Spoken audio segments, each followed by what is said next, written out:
বাংলাদেশের কল্যাণে এই থেকে নিয়ে বসার আমাদেরকে তৌফিক দিয়েছে, এই জন্য মন থেকে একবার বলি আলহামদুলিল্লাহ। আর একটি খুশির সংবাদ যে আমরা বাংলাদেশের ভিতরে 10টি দল একত্রিত হতে পারছি। স্বাধীনতার পরে এমন ভালো 10টি দল একত্র হয়েছে এরকম ইতিহাস নাই। সর্বপ্রথম 10টি দল একত্র হয়ে দলে জোট হয়ে নির্বাচন। আমি বাংলাদেশ খেলাফত শ্রমিক মজলিসের জেলা সেক্রেটারি হিসেবে উপস্থিত হয়েছি। আমাদের আমিরের আদেশ যে যেখানে যে মনোনয়ন হয়েছে ওই মনোনয়নের প্রার্থী সকলে তোমরা কাজ করবা। আমরা সকলে এক, আমাদের উদ্দেশ্য এক। আমাদের উদ্দেশ্য একটাই, সমাজের ভিতরে অন্যায় অনৈতিকতা দিন দিন যে বেড়ে চলছে, এই বেড়ে চলার একটাই কারণ আমরা আমাদের কোরআন হাদিস থেকে অনেক দূরে সরে গেছি। কোরআন হাদিস অনুযায়ী যে সংসদ চলে, তাহলে সমাজের দুর্নীতি, চাঁদাবাজি, অন্যায়, মানুষের উপর শোষণ করা, মানুষের উপর জুলুম করা, নির্যাতন করা সকল কিছুই বন্ধ হয়ে যাবে ইনশাআল্লাহ।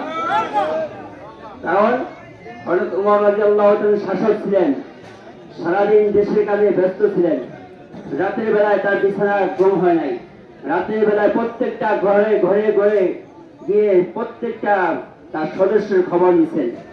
ওই ওমরের আদর্শের একমাত্র সৈনিক হলো আলেম ওলামা। আলেম ওলামা সংসদে গেলে তারা ঘুমাইবে না, তারা এসি গাড়িতে চলবে না, তারা এসি বাড়িতে ঘুমায় থাকবে না।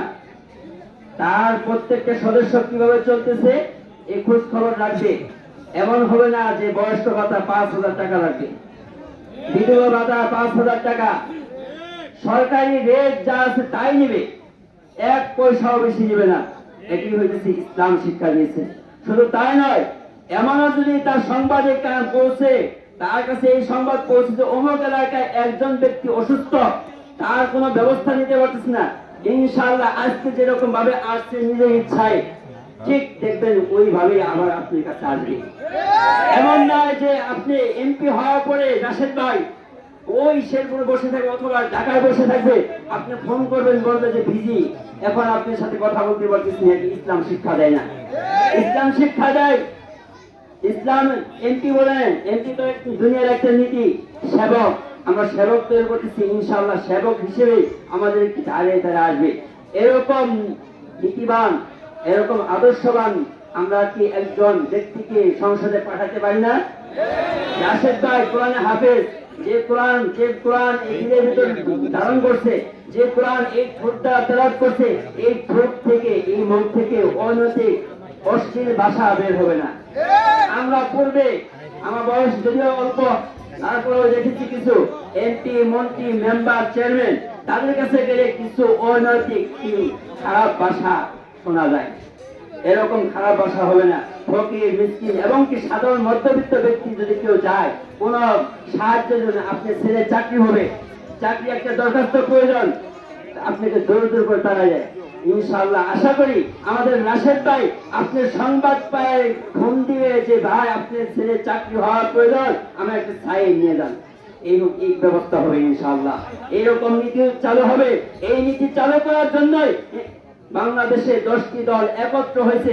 10 দলে ঐক্য হয়ে যেন সংসদ সুন্দর করা যায়, সংসদ পরিবর্তন করা যায়, মানুষকে তার ন্যায্য অধিকার আদায় করে দেয়, শ্রমিকের ন্যায্য অধিকার, মা বোনদের অধিকার সমানভাবে সুন্দর করে বন্টন করে দেওয়া যায়।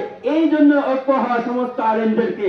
এরকম আজকে যেরকম আমি মাউথপিস হাতে নিয়ে ভোটের জন্য আলোচনা করতেছি, এরকম কোনদিন দেখছেন যে ভোটের জন্য কোন আলেম ওলামা ভোট চাইছে? কেন? জুলুম নির্যাতন সইতে সইতে এখন পিঠ দেওয়ালে থেকে গেছে।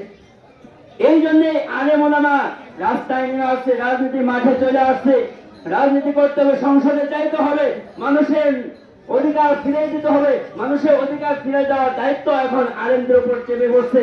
এই অধিকার ফিরে দেওয়ার জন্য ভয়ের কোনো কারণ নাই। অনেকে ভয় করেন জামাতে ইসলাম ক্ষমতায় আসলে হয়তো আমাদের এইভাবে চলা যাবে না। না, আল্লাহ তাআলা যে বিধান দিচ্ছেন এই বিধান কঠিন কোনো বিধান নয়।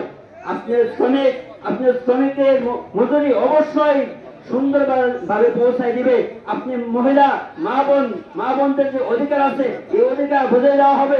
আপনি চাকরিজীবীকে আপনি বেতন সঠিকভাবে পৌঁছে দেওয়া হবে, আপনার ভাতাগুলো সঠিকভাবে পৌঁছে দেওয়া হবে। আপনি একজন কৃষকের সার দেওয়া হয় সারাদিন দাঁড়ায় থেকে, তাই বলছেন আপনারা এই ব্যবস্থা হবে ইনশাআল্লাহ আশা করি।